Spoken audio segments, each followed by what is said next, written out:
Bonjour à tous et bienvenue dans ce journal. Voici tout de suite les titres que nous allons développer dans cette édition.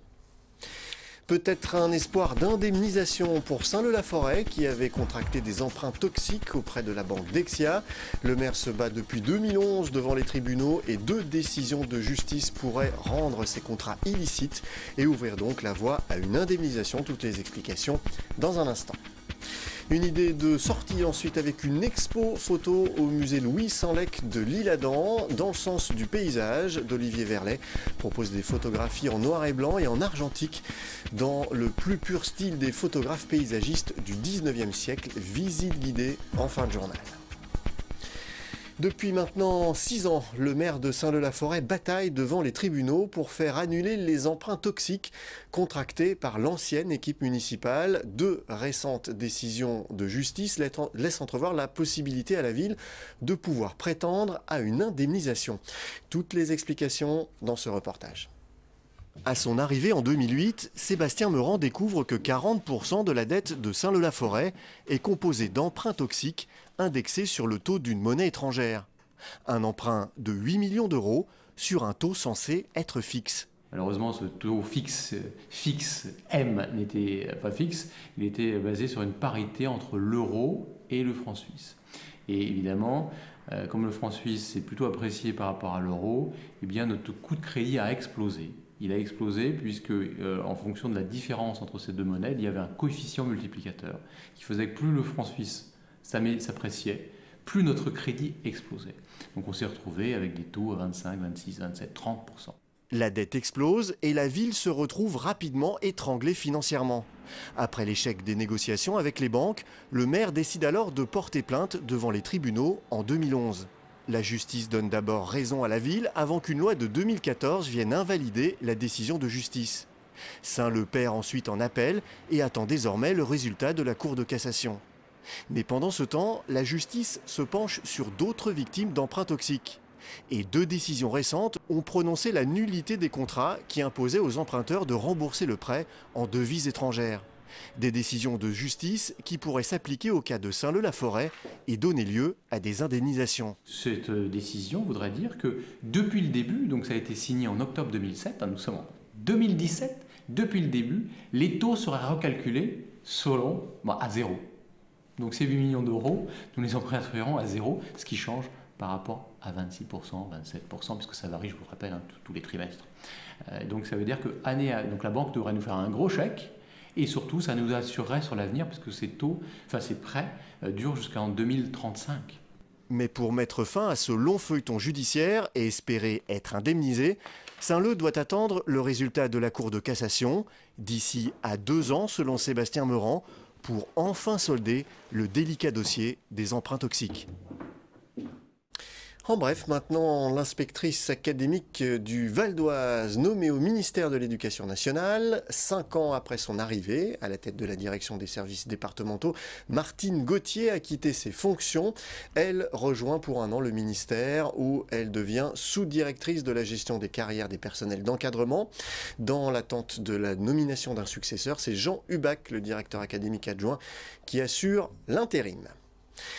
Allez, direction l'Isle-Adam maintenant pour une exposition. À l'époque du tout numérique, le photographe Olivier Verlet propose des paysages en noir et blanc argentique, des images qui s'inscrivent dans la grande lignée des photographies de paysages du 19e siècle. Son exposition Dans le sens du paysage, dans laquelle on retrouve notamment de très belles photographies du Vexin, est à découvrir au musée Louis Sanlec de l'Isle-Adam jusqu'au 17 septembre prochain. Visite guidée avec Justine Lopez et Miss Cecilia Aboudou. Une chapelle surmontée d'un marronnier au milieu d'un vaste champ valdoisien, c'est l'une des œuvres emblématiques d'Olivier Verlet. La moitié de l'exposition est consacrée au paysage du Vexin français. Son inspiration lui vient de la maison de ses grands-parents, où il se rendait étant jeune, à Montagny-en-Vexin. Avec ses photographies en noir et blanc, il offre une vision originale de ces paysages de l'Est du Val d'Oise. Tout est en couleur, évidemment, dans la réalité, autour de nous, mais je trouve dans le noir et blanc des graphismes plus évidents, plus beaux, plus nets, plus affirmés. Et j'aime beaucoup l'idée aussi de travailler sur un paysage qui m'est proche et qui m'est directement accessible quand je le souhaite. Et selon le temps qu'il fait, j'ai envie de mettre le nez dehors et je suis assez rapidement sur des lieux qui m'intéressent. Olivier Verlet ne tombe pas que sous le charme du Vexin. Il a d'autres sources d'inspiration comme le Gers, les Monts Sibyllins ou même la Castille.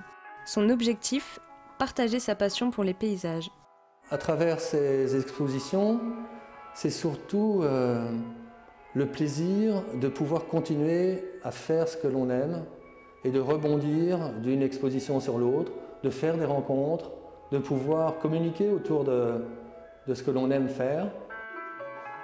Tout est question à la fois du choix du film. Oui. Parce qu'il y a des films qui sont plus granuleux que d'autres. Oui. Ah oui. Oui, bien sûr. Ça dépend aussi de la chimie qu'on va utiliser pour le révélateur. Olivier Verlet travaille ses photos en argentique et en noir et blanc. Une autre manière de faire découvrir des paysages qui plaît aux visiteurs. Je suis sous le charme toujours de la photo en noir et blanc.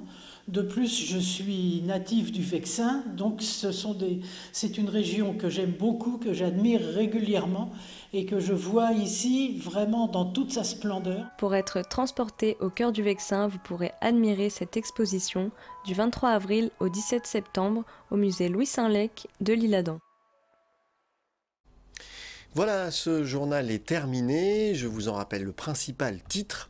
Peut-être un espoir d'indemnisation pour Saint-Leu-la-Forêt qui avait contracté des emprunts toxiques auprès de la banque Dexia. Le maire se bat depuis 2011 devant les tribunaux et 2 décisions de justice pourraient rendre ces contrats illicites et donc ouvrir la voie à une indemnisation. Merci d'avoir suivi ce journal. N'oubliez pas que l'info continue sur notre site internet vonews.fr. À demain.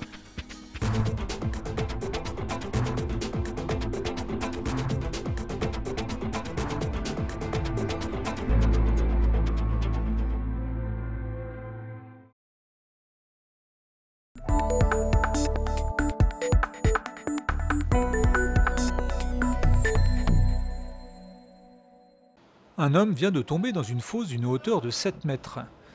Les pompiers de Garges-les-Gonesse sont les premiers sur place. L'ouvrier, il est conscient. D'accord ? On zappe pour l'instant. Ouais. Dispositif classique, l'eau de sauvetage. Problème, ils ne sont pas équipés pour remonter le blessé dans de bonnes conditions de sécurité. C'est là qu'interviennent les pompiers du Grimpe, le groupe de reconnaissance et d'intervention en milieu périlleux. On est en présence d'une personne ayant chuté dans une excavation, environ 10 mètres, en urgence absolue, polytraumatisée, en cours d'abordage et de médicalisation. L'objectif, c'est de remonter cette personne qui est en bas d'un bassin de décontation vide, c'est de le remonter en position horizontale et allongée. Grande hauteur ou cavité souterraine, cette unité spécialisée est appelée quand les moyens classiques ne peuvent plus intervenir. Les premiers à intervenir, ce sont les pompiers classiques, pour porter les premiers secours à la victime. Et ensuite, comme en l'occurrence c'est une victime polytraumatisée, il va falloir descendre, il va falloir remonter avec toutes les précautions possibles, il faut que ce soit le Grimpe qui le fasse. Le blessé attaché dans cette barquette n'est pas une vraie victime. Nous sommes dans le cadre d'un exercice en conditions réelles entre les pompiers de Garges-les-Gonesse et le Grimpe 95. But de la manœuvre, apprendre à travailler ensemble et éviter les éventuelles rivalités entre services classiques et spécialisés. D'où l'intérêt de l'organisation de ce type de manœuvre, où les gens apprennent à se connaître, à travailler ensemble, et justement à arriver à faire fi de cette petite compétition qui peut naître entre nous, on est les spécialistes, vous faites l'abordage, les réactions immédiates, et nous on prend le relais derrière. On a vu que en fait, ils arrivaient à travailler de concert dans l'intérêt de la victime. On vérifie l'ensemble du dispositif. Pour le Grimpe, ces exercices sont importants. Dans le Val d'Oise, ces pompiers d'élite n'effectuent qu'une quarantaine d'interventions par an. Il est donc important pour eux de s'entraîner toute l'année. Pour intégrer cette unité spécialisée, ses membres ont été sélectionnés après de nombreux stages et des tests d'aptitude au travail à grande hauteur et dans des souterrains. Pour devenir Grimpe, un sapeur-pompier doit passer un premier temps d'une semaine de stage pour apprendre à évoluer sur corde. Ensuite, pendant 6 mois, voire 1 an, il va participer à divers entraînements pour progresser tout doucement. Arrivé, quand on considère qu'il est prêt, on lui fait faire 2 semaines de stage à la fin de ces 2 semaines, s'il a validé le stage, il est sauveteur. Une fois qu'il est sauveteur, ce n'est pas terminé. Tout au long de sa carrière, il va falloir que tous les ans, il fasse au moins 80 heures réparties sur l'année pour ne pas perdre l'habitude qu'il a d'entraînement. Deuxième destination du jour pour le grimpe, ce château d'eau. Plus de 40 mètres de haut et un bel escalier étroit à grimper sans ascenseur. But de l'exercice pour ces pompiers de l'extrême, redescendre une victime par le sommet. Là encore, ils sont les seuls à pouvoir intervenir. Même en exercice, la concentration et la précision sont indispensables. La moindre erreur peut être fatale.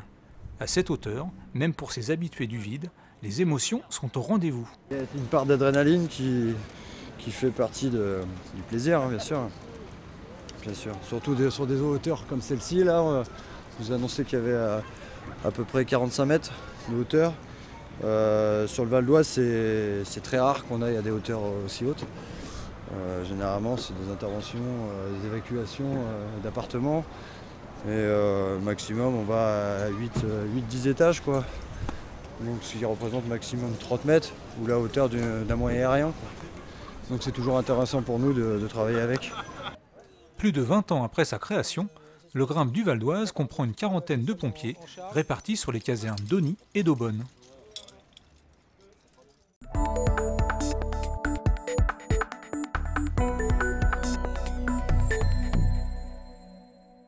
Derrière cette porte, c'est un autre univers qui vous attend, un véritable voyage dans le temps. Ici, on coupe les cheveux et on taille les barbes, mais attention, pas n'importe comment. Que du vintage, des coupes de cheveux qui ont connu leur heure de gloire entre les années 20 et les années 50. Abder ne fait que ça. Le propriétaire du lieu, c'est lui, et ne lui demandez pas une coupe classique, il vous enverra voir gentiment la concurrence. Son truc à lui, c'est le slickback, le Vanguard ou encore le Regular Contour, que des coupes rétro. Chaque coupe de cheveux des années 20 aux années 50 ont une histoire. Celles qui venaient des soldats américains, des étudiants, beaucoup viennent des États-Unis et de l'Allemagne aussi. Pour moi, c'est une des époques où les hommes savaient s'habiller de façon très classe, savaient se coiffer, voilà, alors c'est très gominé, faut aimer. On a de la chance où actuellement cette tendance vintage, rétro revient, mais voilà, aujourd'hui je ne me vois pas coiffé, et c'est cette époque qui me plaît. Coiffeur de formation depuis des années, Abder se passionne pour ses coupes rétro. Il s'initie aussi à la taille de barbe et décide d'ouvrir un salon pour partager ses passions. Finalement, il trouve son bonheur à Pontoise, dans cette petite ruelle. Quand je me réveille le matin, je me dis pas je vais au boulot, je vais exercer une passion et voilà, j'y vais pas à reculons. Et voilà. J'ai réussi, mais c'est ça, c'est que j'ai cette chance aussi de pouvoir vivre de ma passion. En quelques mois, Abder se fait une clientèle exclusivement masculine. Ils viennent pour les coupes, la barbe ou les deux. Hipster, nostalgique des temps anciens, jeune en quête de coupe unique, Abder accueille toutes sortes de clients venus d'horizons divers. Leur point commun, ils viennent s'offrir un moment rien que pour eux. Quand tu rentres ici, tu sens que c'est l'ambiance que tu recherches. Donc après, tu as la musique, tu as le bonhomme, tu as les produits, tu as les gars qui viennent ici. On a le même état d'esprit, on va dire, plus ou moins. Les gars, ils sont là, ils sont pas forcément, on parle pas politique. On préfère déconner, on préfère écouter de la musique. Aujourd'hui, j'ai des clients qui veulent prendre soin d'eux et prendre le temps pour eux. Sur leur journée de boulot, ils se proposent, voilà, ils prennent 1 heure pour eux et ils viennent prendre le temps. Voilà, et souvent, ils me disent, c'est mon moment de détente. Le Old School Barbershop ne désemplit pas. Pour vous offrir une de leurs coupes de cheveux, il vous en coûtera dans les 25 € et une vingtaine pour qu'ils s'occupent de votre barbe. Magnifique. Merci.